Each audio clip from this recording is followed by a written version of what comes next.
Ang kwento na inyong maririnig ay batay sa totoong karanasan. Ngunit ang mga pangalan, lugar at pangyayari ay sadyang binago o pinaikli upang mapanatili ang privacy at kaligtasan ng mga tauhang sangkot. Layunin ng pagbabago na magdulot ng aliw at aral sa aming mga tagapakinig. Wala po kaming hangaring magkaroon ng pagkakatulad sa totoong buhay, ang mga pangalan, lugar at pangyayari. At ang anumang pagkakatulad ay hindi sinasadya.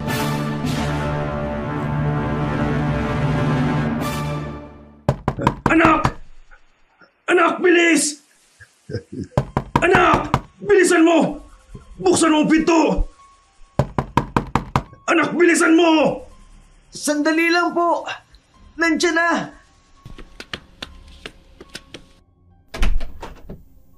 Tay, bakit kayo humahangos? Bilisan mo, anak. Kailangan makaalis kaagad tayo rito. Bakit po biglaan naman? Wala nang maraming tanong. Basta aalis na tayo. Tay, ano ba kasing nangyari? Tsaka saan tayo pupunta? Bakit may sugat ka sa balikat? Sabing wala nang maraming tanong. Kailangan na nating makaalis agad dito. Tay, ano yun? Mga aswang, paparating na sila rito para patayin tayo. Kaya nakikiusap ako, anak. Bilisan na natin. Ayokong mapahama ka. Ano? Kunin mo to. Ano ito, Itay? Iyan ang itim na kristal. Ingatan mo yan. Kahit na anong mangyari. Huwag na huwag mong hahayaang maagaw yan ng iba. Lalo na ng mga aswang na humahabol sa akin. Pero tay, naguguluhan ako. Pwede ba sabihin mo sa akin kung para saan to at bakit tinahabol ka ng mga aswang? Yan ang itim na kristal ng mga aswang. Kinuha ko yan para hindi na sila makapaghasik pa ng lagim. Magagamit din natin yan para kalabanin sila. Ano ho? Bakit yun ninakaw sa kanila ang kristal na yan? Kung sa kanila yan, talagang hindi kanila tatantanan. Dahil tuwing sasapit ang kabilugan ng buwan, marami ang mapapahamak, marami ang mamamatay. Dahil ito ang mahiwagang kristal ng mga aswang. Kapag nasa kanila ito, mas lalakas sila, mas dadami sila. Pero Itay, ano naman po sa atin? Hindi naman tayo ginagalaw ng mga aswang kung hindi mo kinuha to para sa kanila. Balang araw, maiintindihan mo rin ako, anak. Mas masarap kapag tumutulong ka sa ibang tao. May maililigtas kang buhay. Pero Itay... Anak, kunin mo na ito. Ako na ang bahalang lumaban sa mga aswang. Ano ho? Hindi kita pwedeng iwan dito. Sumama ka na sa akin. Matanda na ako, anak. Kung magkasama pa tayo, baka pareho tayong mamatay. Parang nawala na din ang halaga ang pagsasakripisyo ko para tulungan ang mga tao. Tay, hindi ko kayo kayang iwan dito. Nakikiusap ako, anak. Umalis ka na bago pa sila dumating dito. Ipangako mo sa akin na walang ibang makaaalam tungkol sa kristal na yan. Sige, basta ipangako mo rin sa akin. Magpapakatatag ka. Pero pangako, hihingi ako ng tulong. Babalik ako, Itay. Umalis ka na! Umalis ka na! Opo! Opo!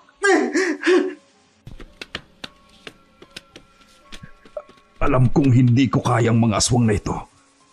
Pero makikipagsapala rin pa rin ako. Ang mahalaga, makaligtas ang anak ko.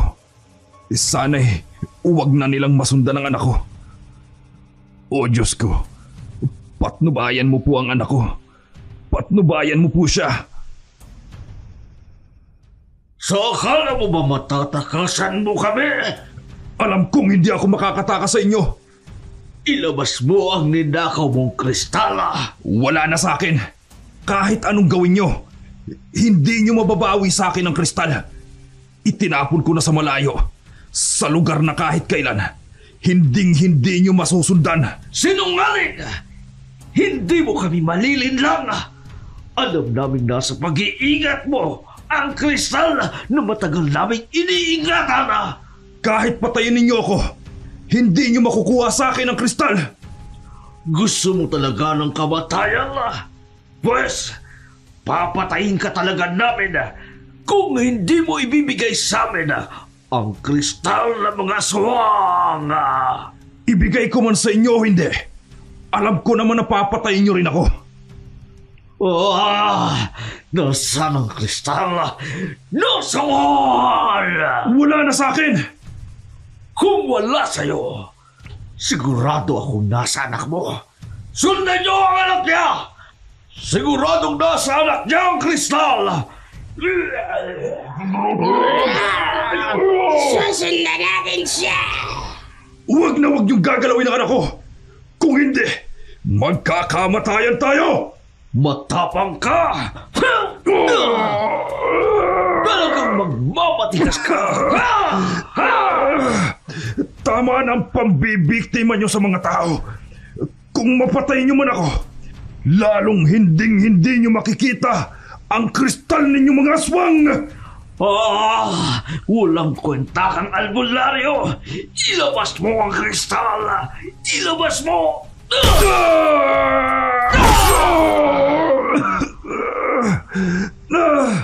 Eto ba ang panghuli?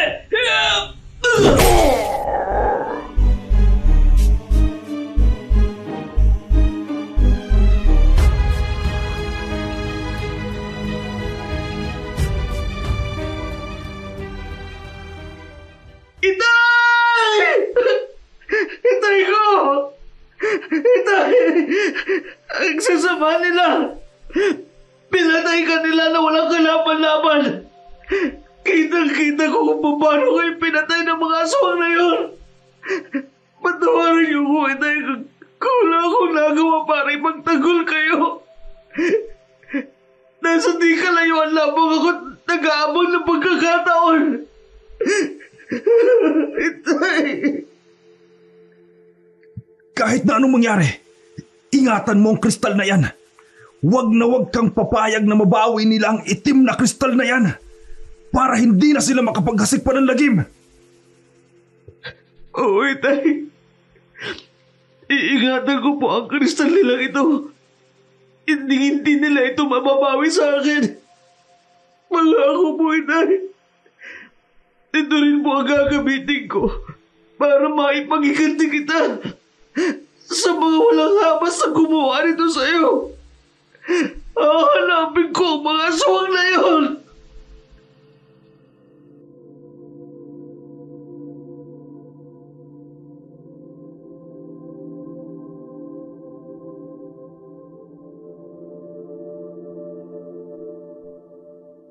Napayakap na lamang ng mahigpit si Remark sa kanyang amang wala ng malay. Isa itong sikat na albularyo sa kanilang lugar. Marami na rin itong aswang na nakalaban, pero sa pagkakataon na yun, hindi niya nakayanan ang dakilang tagabantay ng mga aswang. Tuluyan na siya nitong napatay. Maya-maya pa'y dumating na ang mga nagresponde sa kanila kasama ang kapitan ng barangay. Agad nilang kinuha ang bangkay ng ama ni Remark. Karamihan sa mga dumalo sa burol ng kanyang ama, mga dating pasyente ng kanyang ama, mga napagaling sa kanilang karamdaman, mga naagaw sa mga masasamang elemento ng mundo. Habang ibinuburol ang kanyang ama, iniisip niya na lilitaw ang aswang na gumawa noon sa kanyang ama. Dala ng kamatayan ng kanyang ama, galit sa puso ang kanyang naramdaman ng mga oras na yun. Handa na rin siyang harapin ang mga aswang sakali mang magpakita ang mga ito sa lamay ng kanyang ama. Masakit para kay Remark ang nangyari dahil sa dami ng taong natulungan ng kanyang ama, ni isa wala man lang katumbas ang pagtulong niya sa mga ito. Pero hindi niya masisisi ang tatay niya dahil lumaki itong matulungin sa ibang tao. 9 na araw lang ang itinagal ng burol ng tatay niya. Kaya habang nakaburol ito, pinapalakas naman ang loob nito ng kanyang kaibigang si Geo.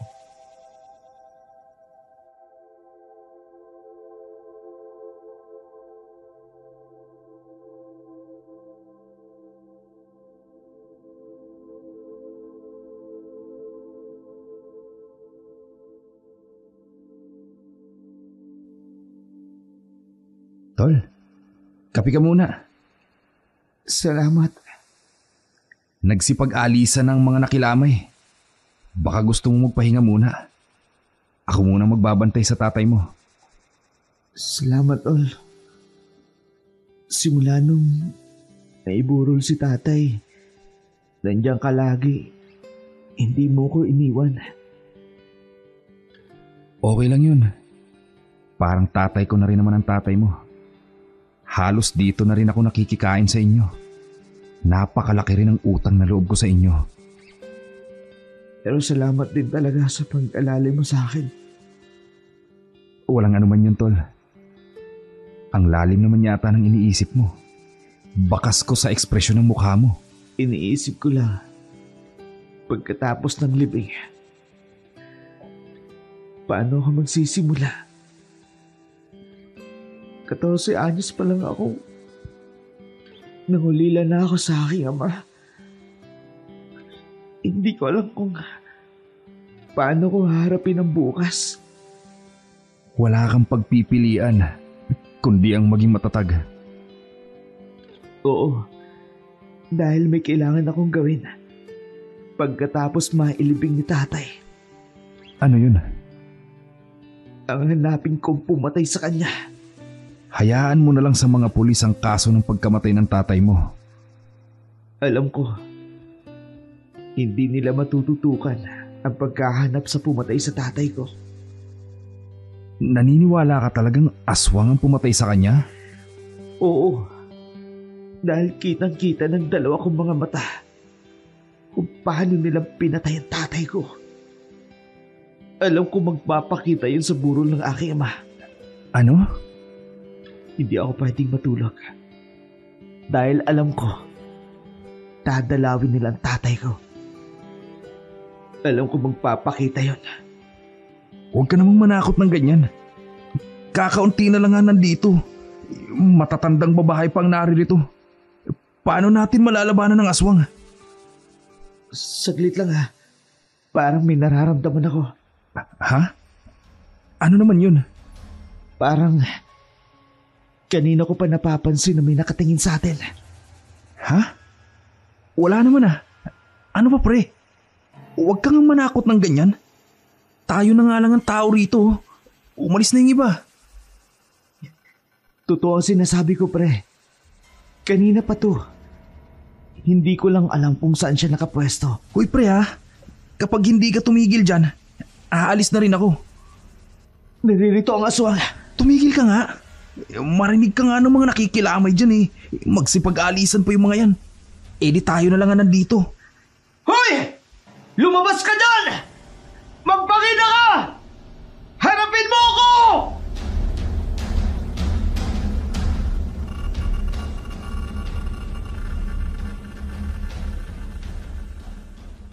Pakiramdam ni Jeyo, nasisiraan na ng bait ang kanyang kaibigan, kaya natakot na rin siya sa mga nangyayari.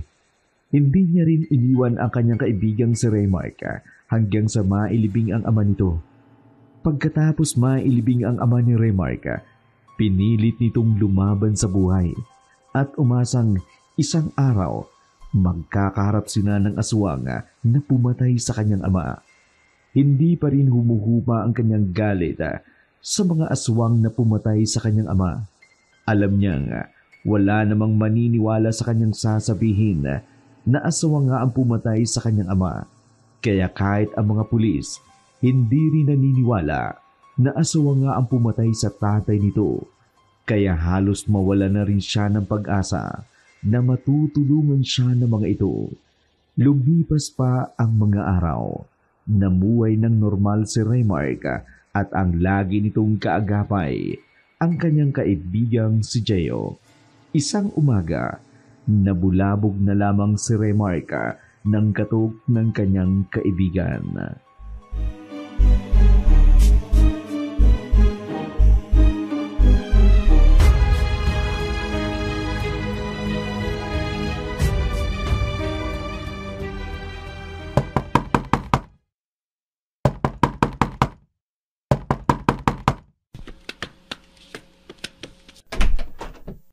Bakit ginagawa mo?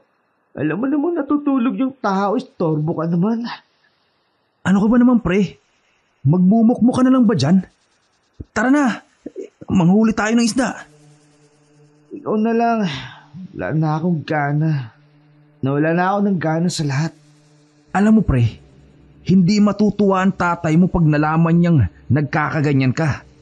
Ikaw na rin ang nagsabi na kung hindi dahil sa kanya, pati ikaw ay wala na ngayon. Ano pang silbi ng pagsasakripisyo ni Tito ng buhay niya para lang makatakas ka? Kung gayong sisirain mo din lang ang kinabukasan mo. Hindi mo ko naiintindihan. Palibhasa, hindi naman ikaw yung nawalan ng ama. Hindi mo rin naiintindihan ang punto ko. Imbis na maging malakas ka para ipaghiganti yung tatay mo, nagkakaganyan ka naman. Ang hirap nga eh. Gusto ko isipin na sana panaginip na lang ang lahat.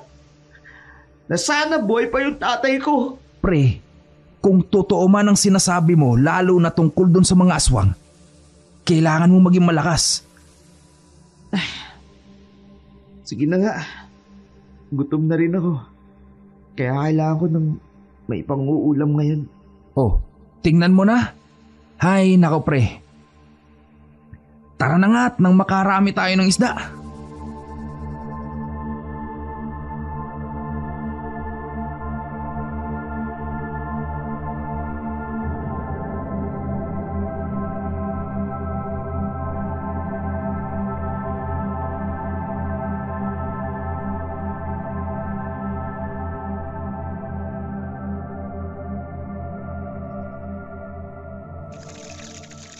Tingnan mo pre oh, ang dami nating nahuling isda. Oo nga. Parang lumalapit ng kusa ang mga isda sa atin. Grabe to pre oh, sa tanang buhay ko. Ngayon lang nangyari to. Ano kayo nangyari? Bakit ang daming isda ngayon? Umagang umaga. Tulungan mo ko pre.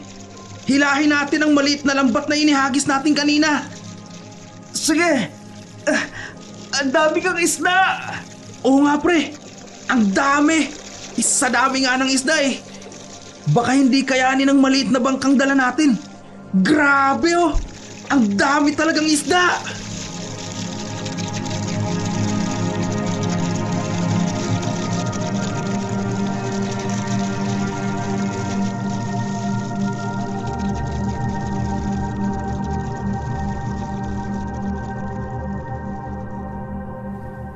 Kawawa naman ang kaibigan ko.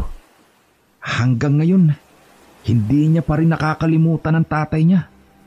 Kahit ako nga rin eh, hindi ko rin makalimutan si Tito.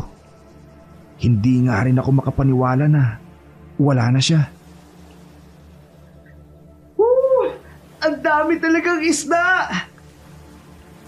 Tuwan-tuwa siya sa dami ng nahuli naming isda. Kahit papano eh, malibang-libang man lang siya. Hindi yung lagi na lang siyang nagmumukmuk sa bahay nila. Pagkatapos naming maibenta to, yayayain ko siyang mag-iba muna ng tirahan para naman makamove on ang kaibigan ko sa pagkawala ng tatay niya.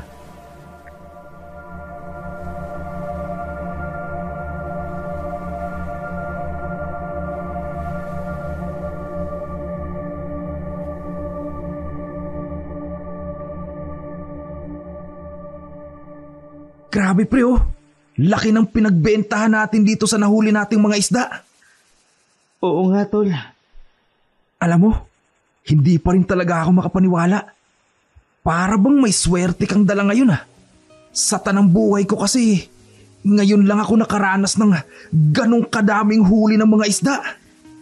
Hindi ko nga rin alam kung bakit eh. Siguro tinulungan tayo ng tatay mo. Biruin mo. Parang yung mga isda nang nag-uunahang lumapit dun sa mga lambat natin. Hindi ko rin alam kung bakit.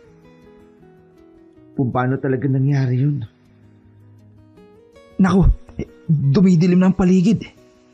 Kailangan ko na sigurong umuwi. Okay na ba sa yung hatian natin kanina? Oo, okay na yun. Siya nga pala. Yamang nakarami naman tayo. Plano ko kasing sa bayan muna manirahan. Baka gusto mong sumama. Nang sa ganun eh, makalimutan mo yung nangyari sa'yo. Total, tinulungan naman tayo ng dagat na makarami ng huli. Sige, mabuti nga siguro kung ganun. Para kahit papano, makalimutan ko rin yung mga nangyari dito. Yung si Mang Tano, yung mangingisda rin, may bahay sila sa bayan na hindi nagagamit. Plano niya kasing paupahan muna. Sige tol, salamat Kahit paano nakakagawa ako ng mabuti. Kung wala sigurong umaalalay sa akin, baka kung ano nang nangyari sa akin, kung ano nang nagawa ko. Okay lang yun. Makabawi man lang ako sa tatay mo sa kabutihang ginawa niya sa akin.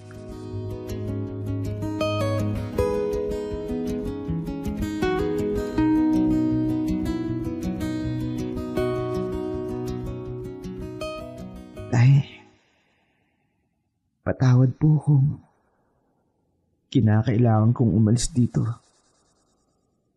Hindi ko po alam kung sinong tumulong sa amin. Kaya nakahuli kami ng maraming isda. Kung ikaw man po yun, maraming salamat. Pero alam ko po na ang Diyos ang nagkakaloob nun. Dahil siya lang ang may kontrol ng karagatan. Kaya laking pasasalamat ko po sa Diyos. Tay, babalik din naman ako dito kapag naayos na ang lahat. Gaya ng nasabi mo, iingatan ko pa rin ang kristal ng mga aswang. Mula nga pala nung mapa sa akin ng kristal, bibihira na yung nababalitaan namin na umaatake ang mga aswang. Tama ka nga. Kristal nga ito. Kaya napipigilan sila sa kanilang paghahasik ng lagim.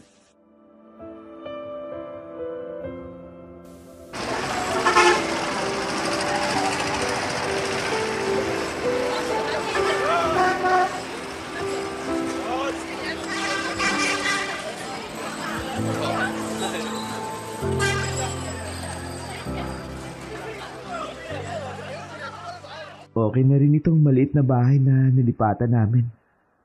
Mura lang naman ang renta. Alam ko, makakapagpatuloy ako sa pag-aaral dito. Gabayan nawa ako ng Diyos.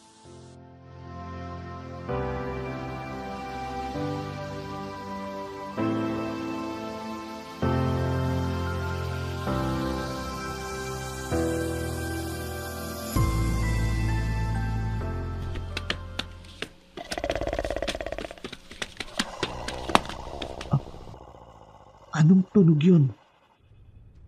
May tao ba dyan? Parang may nakita akong duman sa gilid. Sino yan? Huwag niyo akong pinaglololoko Hindi ako natatakot sa inyo!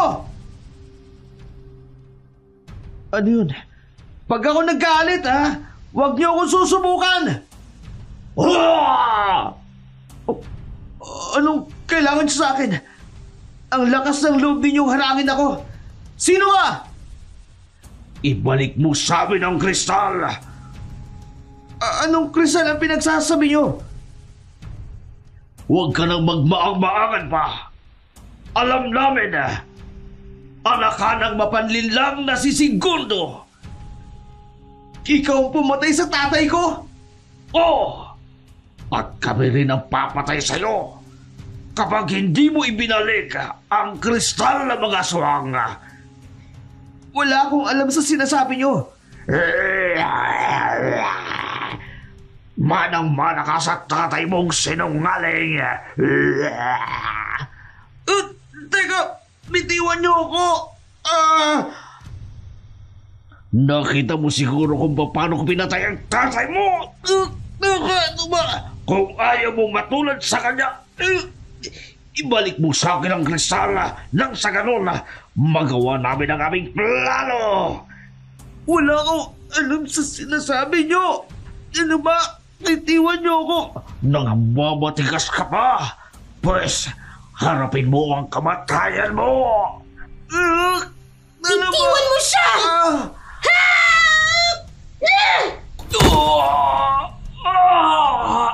Bakit ka nangyayalama? Alis!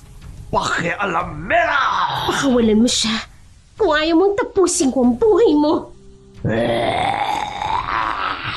Babalikan kita!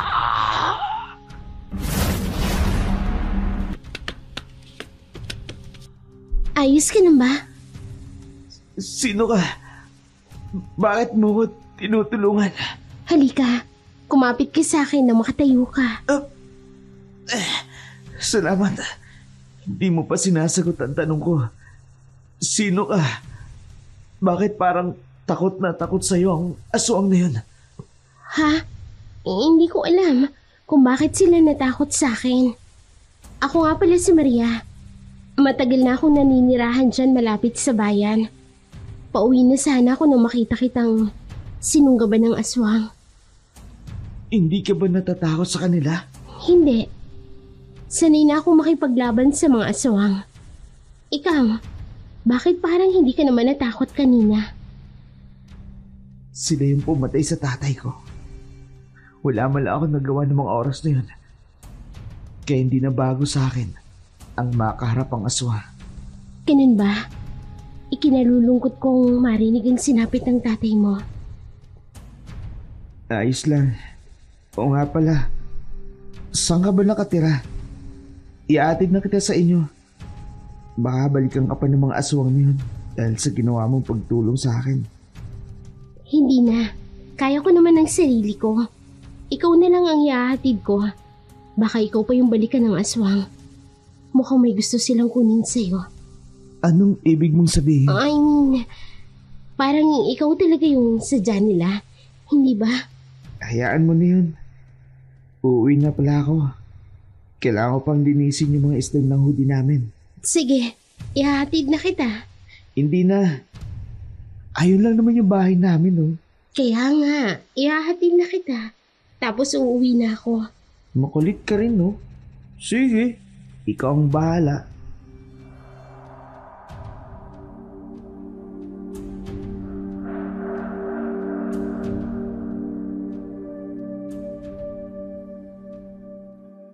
Iba ang naramdaman ni Remark para kay Maria. Para bang nabigyan siya sa ganda at tapang nito. Yun pala kasi ang unang pagkakataon na may nagligtas sa buhay niya at isa pang babae. Hindi niya mapigilang mapatingin sa babae habang tinatahak nila ang daan patungo sa bahay niya. Nagpaalam sa kanya si Maria nang makarating siya sa kanila.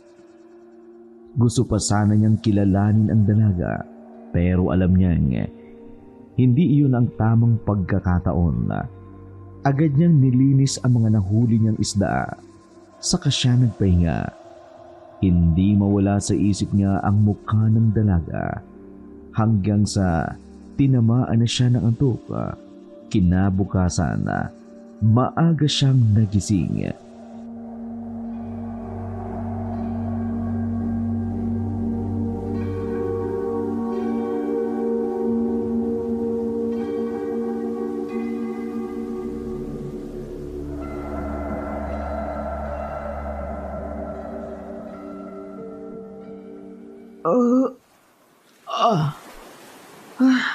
Maga na pala.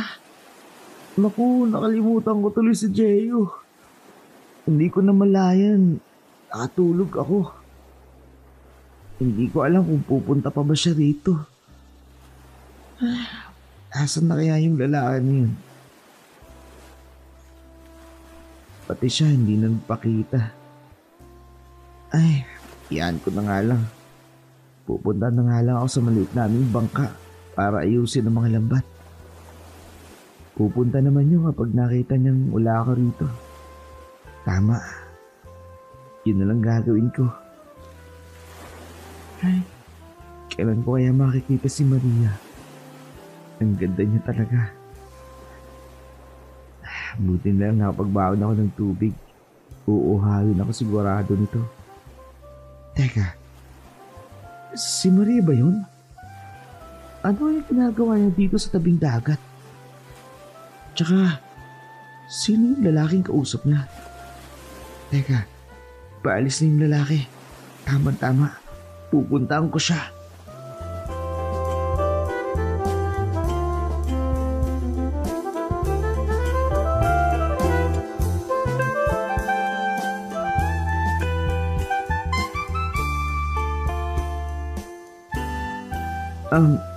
Maria?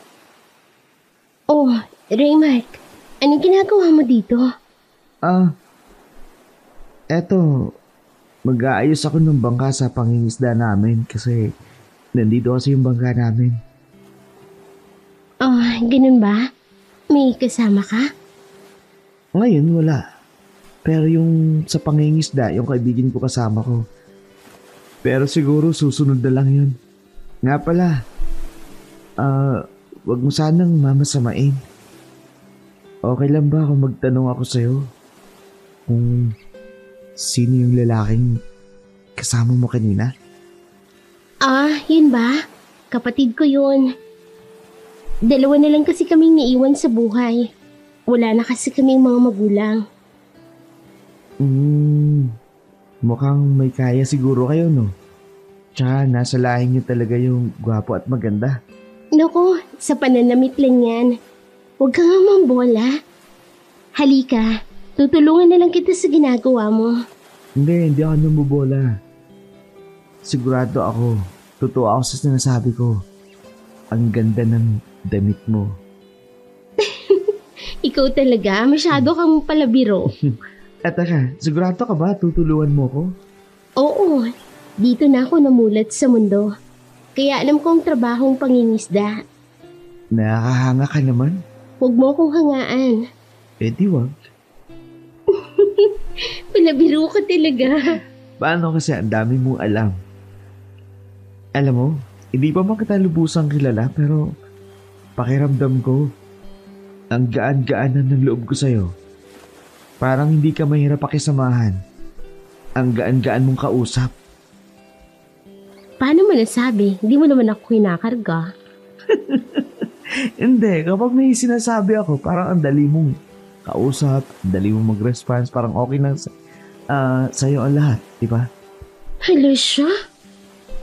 Alam mo, kung meron man akong hilinging makakasama habang buhay, gusto ko sana katulad mo. Oh, bakit? Bakit katulad ko lang? Maria? Bakit ganyan ka kumakatitig sa akin? Baka matunaw ako. Iniisip ko lang sana ikaw na lang yung pinapangarap ko. Ano bang pinagsasabi mo? Wala.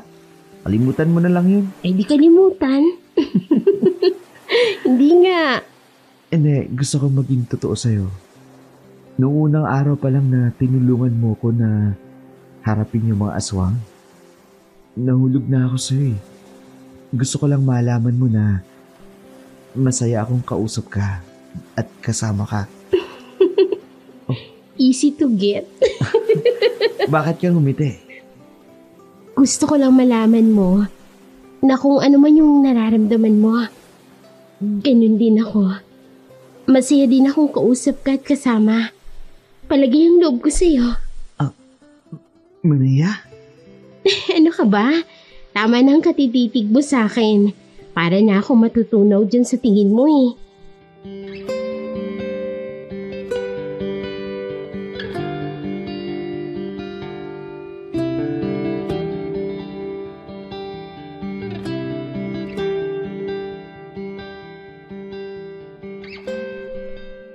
Hindi maitatanggi ni Raymark ang kasiyahang nararamdaman niya noong kasama niya si Maria.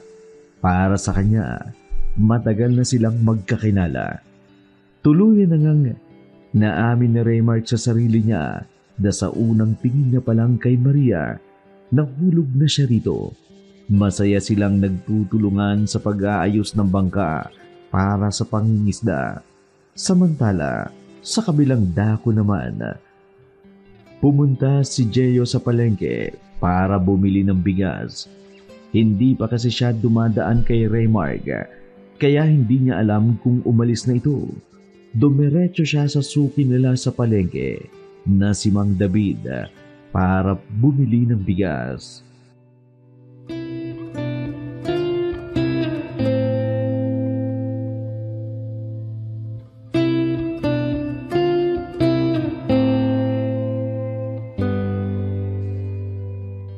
Mang David?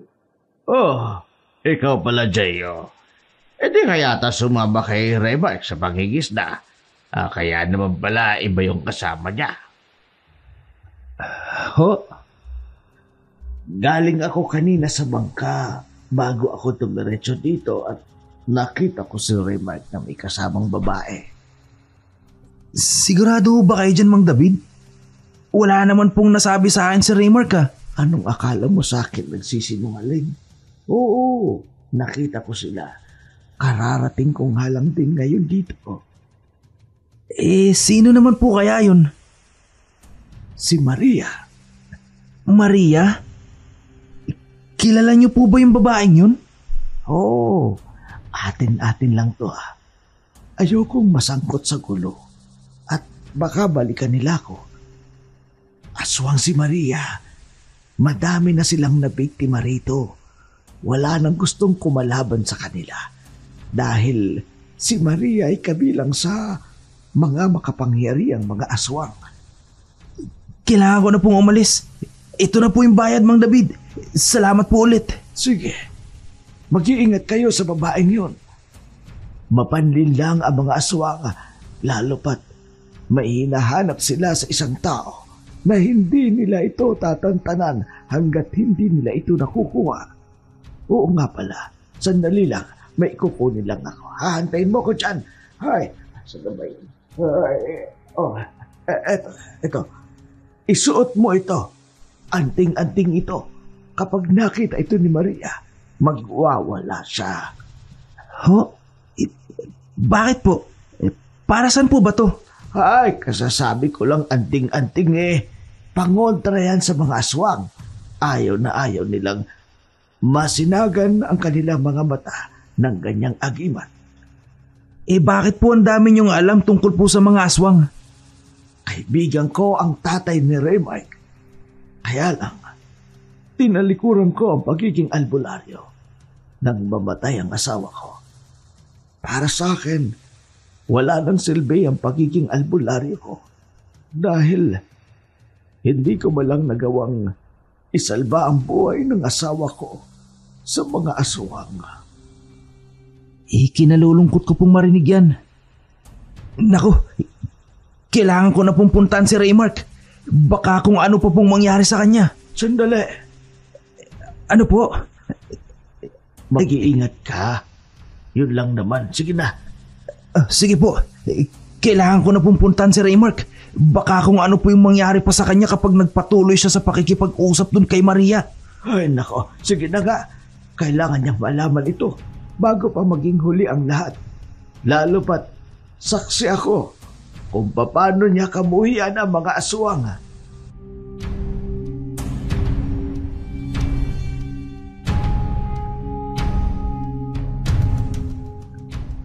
Nakaramdam ng takot si Jayo nang lisanin niya ang palengke para umuwi sa kanila. Itinabi niya muna ang bigas na pinamili niya, saka siya nagmamadaling umalis para puntahan ang kaibigan na nanginginig pa siya sa takot. Kahit naduduwag siya, hindi niya kayang hayaan ang kung anumang mangyari sa kaibigan nito. Malapit nang kumagat ang dilim, kaya nagmamadali na si Jayo sa kanyang paglalakad para maabutan niya si Remark at ang babae. Hindi nga siya nagkamali. Nakita niya ng kanyang dalawang mga mata na masayang naglalaro ng tubig sa dagat ang dalawa.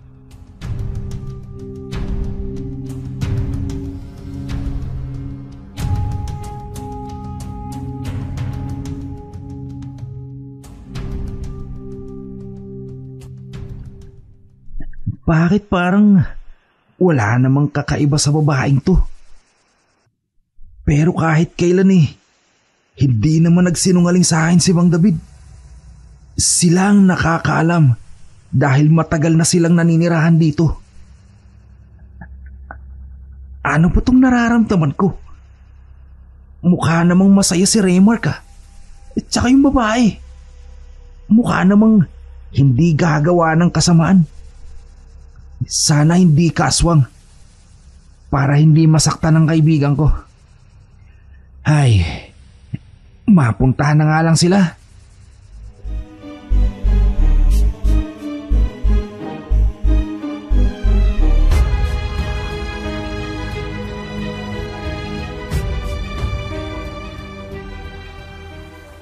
Pre! Oy, pre, nandiyan ka na pala. Grabe, kaninang umaga pa ako naghihintay sa'yo rito. Tsaka, kagabi, hindi ka man lang dumaan sa bahay namin para kunin yung mga isda. O nga pala, nilinisan ko na mga yon tsaka nilagay ko na sa ref. Daanan mo na lang mamaya. Oo, pre. Nagka-emergency kasi sa bahay kanina. Kaya, hindi na ako nakapunta sa'yo kagabi. Sus, sabihin mo, takot ka lang talaga sa dilim. Hindi Sa dumaan ako ngayon kay Mang David. Bumili kasi ako ng bigas. Ganun ba? Siya nga pala. Si Maria. Maria, si Jayo, kaibigan ko. Tagasan ka? Alam ba ng mga magulang mo na andito ka? Nakikipagkaibigan sa kaibigan ko? Uy, ano ka ba? Tinatakot mo naman si Maria. Tsaka, patay na ang mga magulang niya. Teka, ano yung suot mo? Ilayo mo sa akin yan. Maria, anong nangyayari sa'yo? Ilayo niyo sa akin yan. Nakikiusap ako. Pre, alisin mo muna yung suot mo sa leeg. Ha? Sige. Eto na. Tinago ko na sa bulsa. Salamat. Ayos ka lang ba? Ano bang nangyari sa'yo? Ayos lang ako. Allergy lang kasi ako na may makitang suot na ganyan. Yun kasi ang huling bagay na suot-suot ni na mama at papa bago sila namatay. Sinungaling. Totoo nga ang sinabi ni Mang David. Isa kang aswang. Oy pre, may problema ba? Kumakatingin ka kay Maria parang wala nang bukas Wala naman pre. Naawa lang ako sa kanya kanina. Pasensya ka na Maria Hindi ko kasi alam. Ayos lang yun. Pasensya na rin si inasta ko kanina. Paano? Uwi na kami Maria. Dumidilim na rin kasi. Baka may mga masasamang aswang tao nakapaligid dito. Teka pre, iatid muna natin si Maria. Hindi na. Kaya ko mag-isa. Saka tama ang kaibigan mo. Maraming masasamang tao dito. Baka mapagtripan pa kayo. Sigurado ka ba? Oo naman. Matagal na ako nakatira dito. Kaya alam ko na ang pasikot-sikot. Sige na, mauna na kayo. Sige, salamat. Mauna na kami.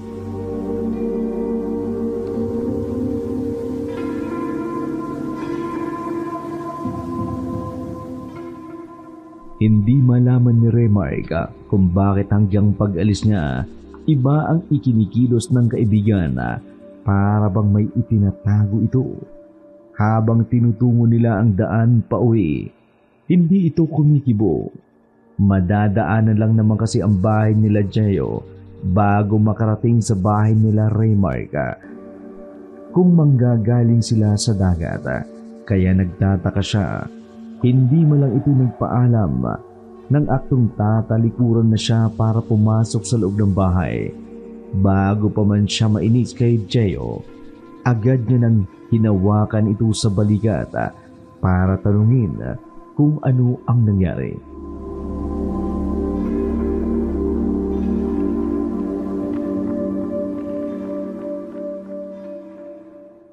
May problema ba? Wala. Alam ko may problema. May hindi ka sinasabi sa akin. Alam mo naman pala eh. Ano ba? Alam ko may problema ka. Pero hindi ko lang mahulaan ang problema mo. Ano ba pinagpuputak ng butsi mo? Kung tungkol dun sa pag-iwan ko sa'yo at hindi kita hinintay, sorry. Hindi naman yun. Ano nga? Pre naman oh. Hindi mo kilala ang babaeng yun. Si Maria ba ang tinutukoy mo? Oo pre. Yung mga ikinilos niya nung makita niya yung suot kong kwintas, patunay lang yun na hindi siya totoong tao. Ano ba pinagsasabi mo? Nagsasabi ako ng totoo sa'yo pre. Aswang si Maria. Ano? At may nakakaalam ng tunay niyang pagkatao. Mukha ngang tayo na lang ang hindi nakakaalam. Imposible naman yung sinasabi mo, pre. Huwag mo namang siraan sa akin si Maria. Ngayon na nga lang ako nakakilala ng babaeng magpapaligaya sa akin. Pre, hindi ko siya sinisiraan. Ganun yung ginagawa mo eh.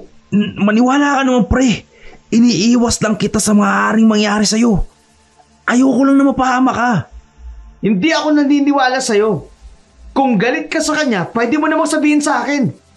Hindi yung gagawa-gawa ka ng kwento. Hindi ako gumagawa ng kwento, pre. Bakit hindi mo muna siya kilalanin? Gumamit ka ng mga bagay na kinatatakutan ng aswang para mapatunayan ko sa'yo na totoo ang sinasabi ko. Tsaka isa pa, bakit siya natakot sa kwintas ko? Hindi totoong allergic siya. Ang totoo, natatakot siya sa kwintas ko. Dahil ang kwintas ko, anting-anting ito na kinatatakutan ng mga aswang. Tol, kumising ka. Namatay ang tatay mo. Pinatay ng aswang. Huwag mong hintayin matulad ka sa kanya. Ang patayin ka rin ng aswang. Sige, ganito na lang. Kapag napatunayan ko nagsisinungaling ka, kalimutan mo na magkaibigan tayo. Sige, cool. Para malaman mong totoo. Ito, isuot mo yan. Bigay sa akin yan ni Mang David. Pangontra sa mga aswang. Ano mang gagawin ko dito? Hanggat suot mo yan, hindi ka kayang galawin ng mga aswang. Sige, mauna na ako sa'yo. Balitaan mo na lang ako kapag may nangyari. Gugulan ako Hindi pwedeng maging aswang si Maria. Kundi, ako ang papatay sa kanya. Sana mali ang ibinibintang ni Gio. Dahil hindi ko mapapatawad lahat ng mga aswang na sumira sa buhay ko. Mga aswang pumatay sa tatay ko. Kaalis na nga. Makauwi na nga.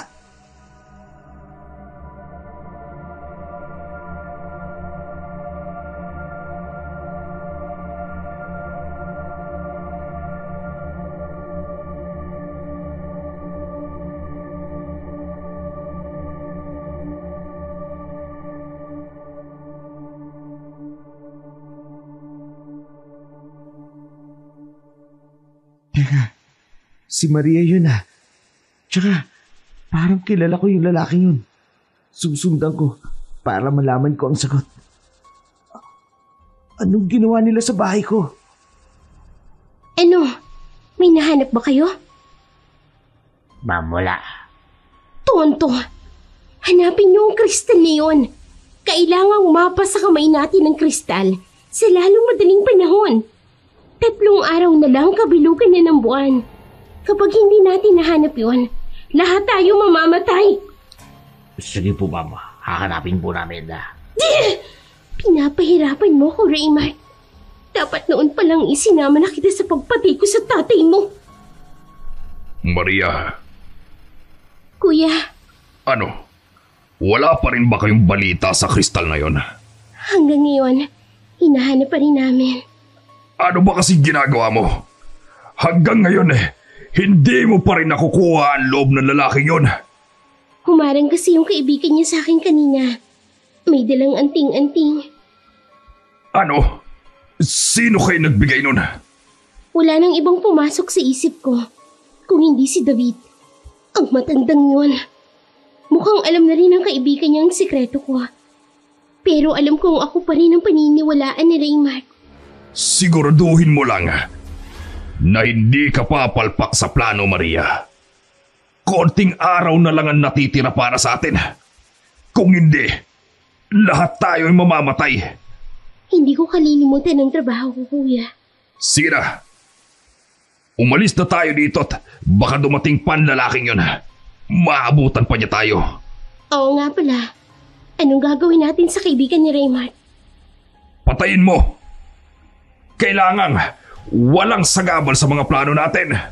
Ako bahala dyan.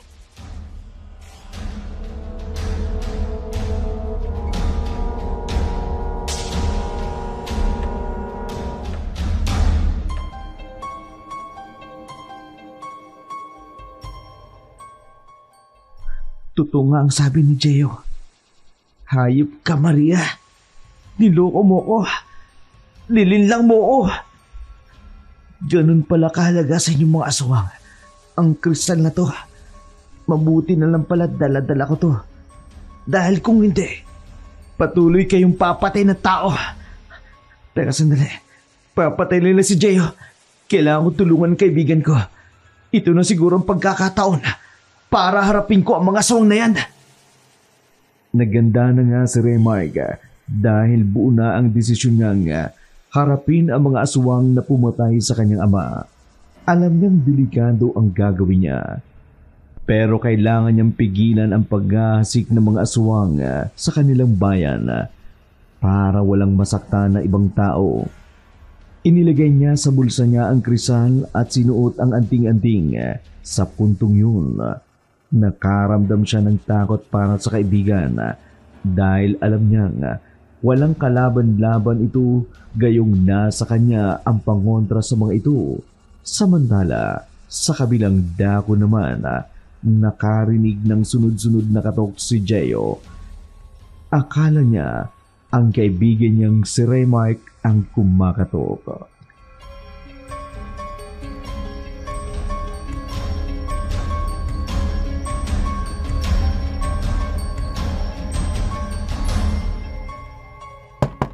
Ano ba, pre? Akala ko ba umuwi ka na? Bakit ka bumalik? Sandali! Eto na nga! Hindi man lang makapaghintay. Bakit ba? Maria? Anong ginagawa mo rito? Sino yung mga kasama mo? Pinapunta ako rito ni Raymart. Ha? Bakit? Sunduin daw kita. May lalakarin tayo. Imposible!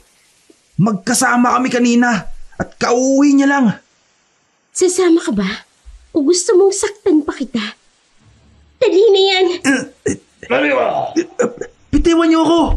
Ano ba? Saan niyo ako dadalhin? Manahimik ka. Kung hindi ka sana nangialam, edi sana mabubuhay ka nang hindi mo sasapitin ito. Ano ba? Hayop ka!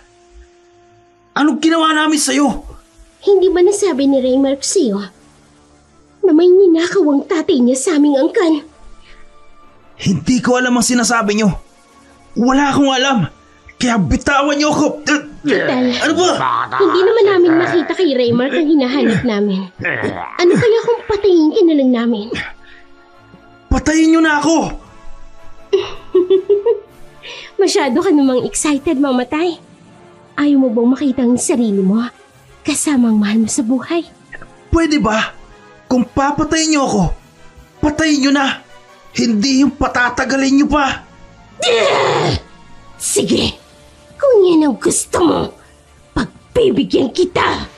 Wag!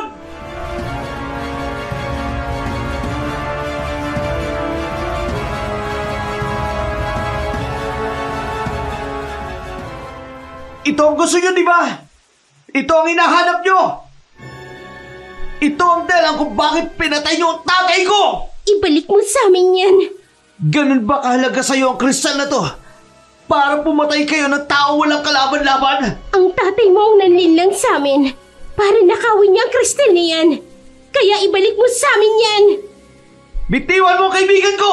Ibalik mo muna sa amin yan. Ibabalik ko lang ang kristal kung pakakawalan mo ang kaibigan ko!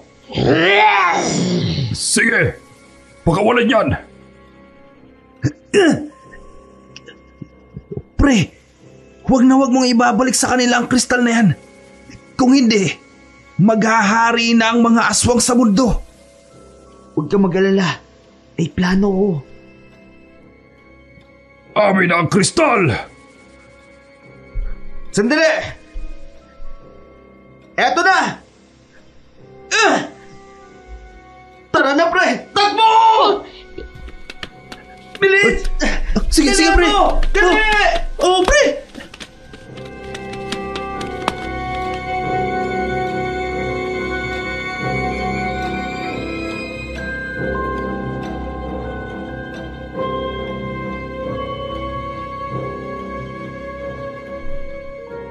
Teka, hindi ito ang kristal! Habulin niyo!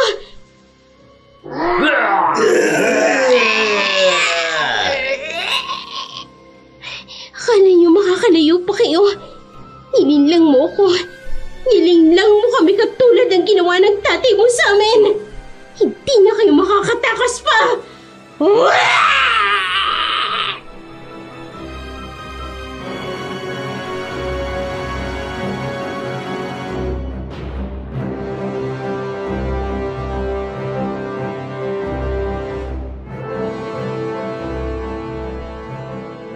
Akala ko pa naman, totoo ang pagmamahal mo sa akin, Maria. Dahil ako, totoo ang lahat ng pinakita ko sa'yo. Kung meron man mapanlilang sa ating dalawa, ikaw yun at hindi ako. Ginagawa ko to para sa lahi ko, para sa pamilya ko. Ang mga katulad ninyo, hindi nababagay sa mundong ito. Wala ka nang magagawa. Meron! Subukan mong lumapit sa amin. Anting-anting! Ang sakit ng mata ko! Sige! Lumapit pa kayo! Para lahat kayo mamatay! Tutal! Papatayin nyo lang naman kami! Kaya mamamatay din kayo!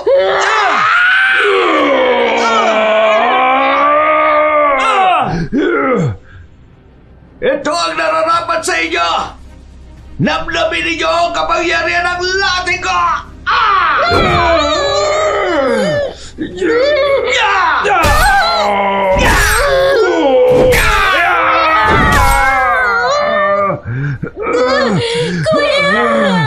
Ayop kang matanda ka!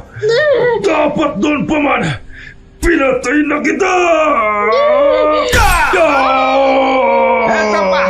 Ito na ang katapusan ninyo! Wala na pag-asang mabuhay kayo sa mundong ito! Mga salot!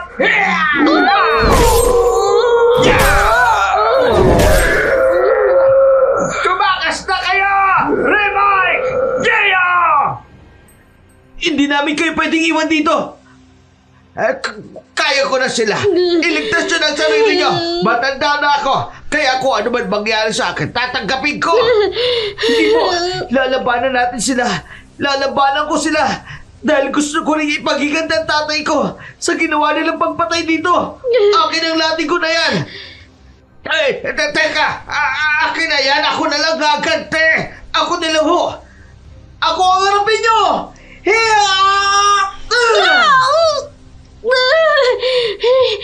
Raymond! Mahal ko! Pre, huwag kang maniwala sa kanya. Nililin lang ka lang niya. Alalahanin mo ang ginawa nilang pagpatay sa tatay mo. Huwag mo siya pakinggan. Mahal mo ko. Hindi ba, Raymond? Mahal mo ko. Maria! Pre, ano ba? Maria! Raymond! Patawad!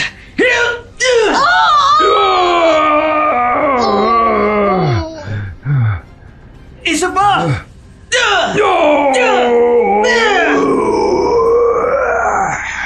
Ano? Gusto nyo katayin ko rin kayo? Katulad na nangyari sa amo nyo! Alis!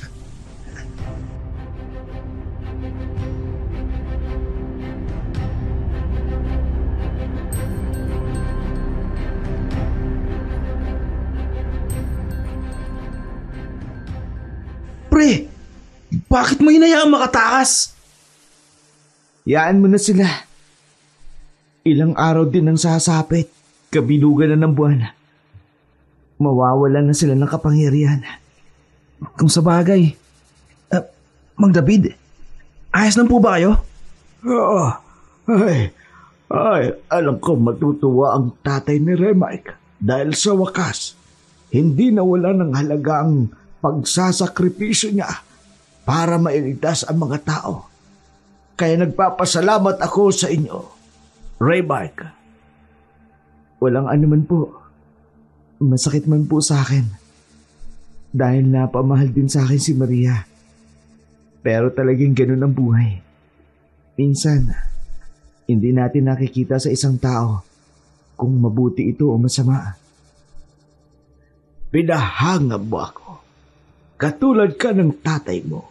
Hindi iniisip ang pansariling kapakanan, kundi ang kapakanan ng karamihan. O siya, tara na. Ipagdiwang na natin yan. Puro kakalukuhan. Masayang nilisan nila ang lugar na yun. Totoong masaya si Remark kahit nasaktan siya dahil sa kauna-unahang pagkakataon na gustuhan siya ng babae. Yun nga lang, natuklasan niya ang mapait na katotohanan. Isa pala ito sa pumatay sa kanyang tatay. Sobrang bilis ng mga pangyayari. Minsan ay naisip niya na sana hindi na lang aswang si Maria. Marahil masaya sana siya ngayon kasama ito at ito sana ang kanyang naging pamilya. Sa ngayon, natutunan na ni Remark ang manggamot dahil yun talaga ang naiwang pamana sa kanya ng kanyang ama. Kahit noong nabubuhay pa ito, dala-dala pa din niya ang kristal ng mga aswang. Patunay lamang na natalo niya ang mga ito at namumuhay ng matiwasay ang mga tao.